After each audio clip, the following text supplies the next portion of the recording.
বাসায় হঠাৎ মেহমান আসলে এমন একটা পাকোড়া তৈরি করতে পারি খুব সহজে। প্রথমে নিয়ে নিলাম কিছুটা বাঁধাকপি, তাতে দিয়ে দিলাম পেঁয়াজ কুচি, কাঁচা লঙ্কা কুচি, হলুদ গুঁড়ো, মরিচ গুঁড়ো, লবণ, চিনি, দিয়ে দিলাম ময়দা 2 টেবিল চামচ, 2 টেবিল চামচ চালের গুঁড়ো দিয়ে ভালো করে মাখিয়ে নিলাম।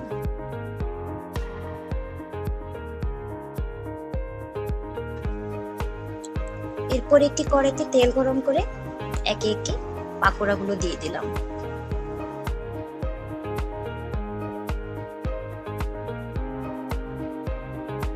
প্রত্যেকটি একটা একটা করে উল্টে দিলাম।